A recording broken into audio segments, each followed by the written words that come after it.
Ce peigne fait parler la chance. Juste un souhait et tout deviendra réalité. Il était une fois, dans un village, une jeune fille nommée Simba. Simba avait grandi trop vite. La mort avait frappé sa case alors qu'elle n'était encore qu'une enfant.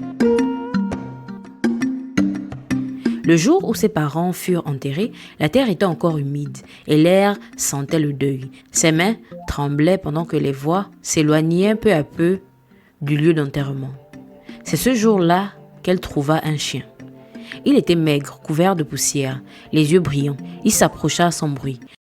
Simba savait désormais qu'elle n'était plus seule. Depuis ce jour, ils ne se quittèrent plus. Le chien la suivait partout, la queue battant l'air quand elle souriait, les oreilles basses quand son regard se perdait loin. La nuit, il dormait sur la même natte de raffia. Au village, on la connaissait peu. Elle marchait doucement, parlait rarement, ses yeux souvent baissés.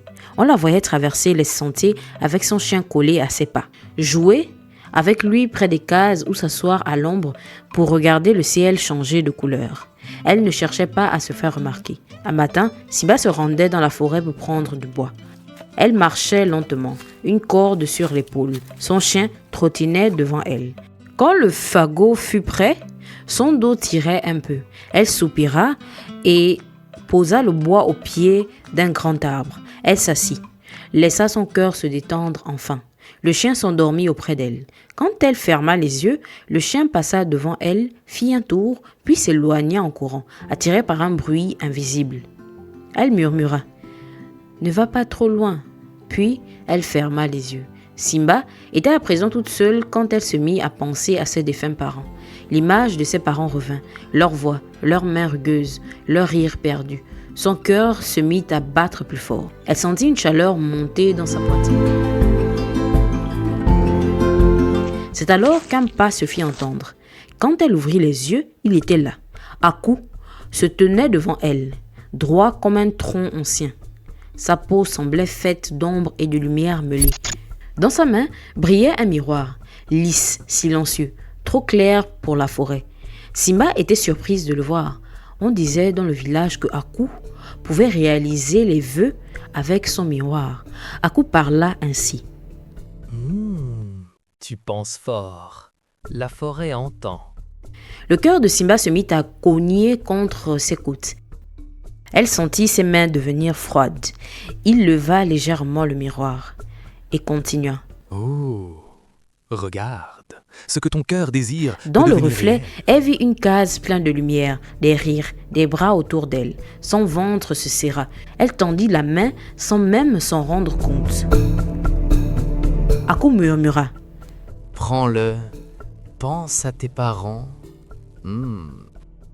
Mais soudain, un aboiement fendit l'air. Le chien surgit des buissons, les poils dressés, grognons, tournant autour d'Aku. Dis-lui de partir, je n'aime pas les chiens. Le chien bondit encore plus fort. Aku recula, le miroir s'éteignant comme une flamme soufflée, son regard se durcit. Ce n'est pas Dit-il fini. avant de disparaître dans les arbres. Le silence revint. Simba tremblait. Le chien revint vers elle et posa sa tête sur ses genoux. Des jours passèrent. Un lendemain, l'air était plus chaud, comme si le soleil s'était approché de la terre. Simba marchait vers le ruisseau avec un seau d'eau vide, le chien collé à ses jambes. Le chemin était bordé de paniers.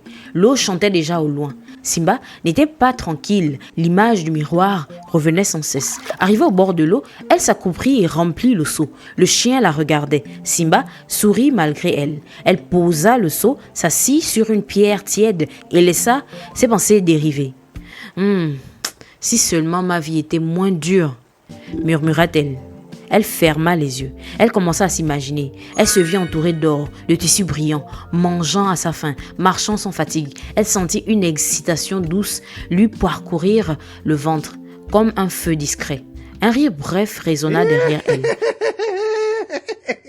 Quand elle se retourna, Siki était là, petit, trapu, le corps couvert de raffia qui bruissait à chacun de ses mouvements. Ses yeux luisaient malicieusement. Dans sa main brillait un peigne d'or. À quoi penses-tu, jeune femme? Tu penses alors? Dit-il en dandinant. Simba l'écoutait. Le Siki s'approcha lentement, laissant le peigne capter la lumière. Ce peigne fait parler la chance. Juste un souhait et tout deviendra réalité. Hein? Vraiment? Oui, juste 3 jours seulement. Et tu acceptes de devenir ma femme. Vas-y, accepte. Avant qu'elle ne puisse réfléchir davantage, le chien surgit en aboyant, tournant autour du Siki avec colère. Le Siki recula vivement, son rire s'effaçant. Je reviendrai. Murmura-t-il avant de disparaître près des bananiers. Mais le peigne était resté dans la main de Simba. Son cœur battait vite, trop vite. Elle serra l'objet contre elle, un sourire aux lèvres. Sur le chemin de retour, le chien n'arrêta pas d'aboyer, grognant à chaque pas vers le peigne. « Oh, calme-toi » dit-elle, la voix vibrante d'excitation. Dans la cour, pendant qu'elle cuisinait, elle posa le peigne sur la table. Le chien fixa l'objet, puis bondit soudain, le saisit et s'enfuit vers la forêt. « Hé, reviens !» cria Simba en courant derrière lui. Mais le chien était déjà loin. Dans un lieu secret, il enterra le peigne doré. Simba était en colère contre son chien, une colère brûlante qui fit durcir son corps et assombrir son regard.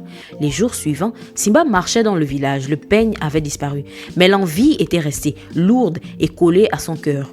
La nuit, son esprit refusait de dormir. Ses pensées tournaient, frottaient et grattaient l'intérieur de sa tête jusqu'à lui faire mal. Une nuit, alors qu'elle s'apprêtait à s'allonger, un souffle cogna à la porte et glissa au travers. « Ouvre !» murmura une voix. Le cœur de Simba se mit à battre fort. « Oh, qui est là ?» Simba, ouvre la porte, je viens avec l'or. Cache le chien. Son ventre se noua.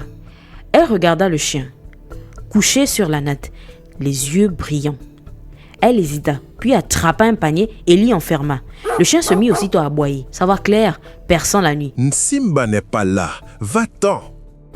La colère monta en elle comme une eau bouillante. Son cœur se raidit, ses mâchoires se serrèrent. « Oh, tais-toi !» La voix disparut. La nuit suivante, la voix revint, plus proche, plus insistante. Simba, ouvre la porte, je viens avec l'or. Cache le chien. Cette fois, rempli de curiosité et d'avidité, Simba décida d'éliminer à jamais son chien et l'enterra dans la case. Pourtant, quand la voix approcha encore, Simba, ouvre la porte, je viens avec l'or. Cache le chien. l'aboiement retentit de nouveau. Simba n'est pas là, va-t'en. Ses yeux s'emplirent de haine contre son chien. « Ah, mais tais-toi !» elle criait. La troisième nuit, elle brûla le chien et il ne resta que des cendres. Elle espérait qu'il ne puisse plus parler. Simba se mit à attendre l'inconnu. Elle rêvait déjà d'une meilleure vie, sa case remplie d'or. Quand la porte s'ouvrit, ce n'était pas de l'or qui entra, mais une chose tordue, immense, aux yeux creux et des cornes. Elle recula, le souffle coupé. « Au secours, aidez-moi !» cria-t-elle. Mais le village resta muet. Les villageois dans les cases refusèrent de l'aider car elle avait commis l'irréparable.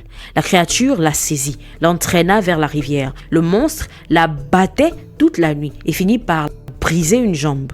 Simba criait de douleur toute la nuit. À l'aube, alors que le monstre voulait enfoncer ses cornes dans la poitrine de Simba,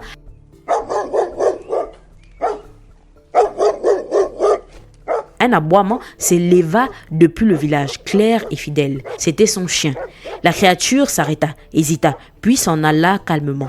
Simba resta là, brisé, le cœur meurtri, la jambe tordue, respirant encore. Quand le soleil se leva complètement, sa lumière trouva Simba étendu près de la rivière, le corps couvert de douleur. Chaque respiration était une force. Sa jambe cassée pulsait comme un tambour mal accordé.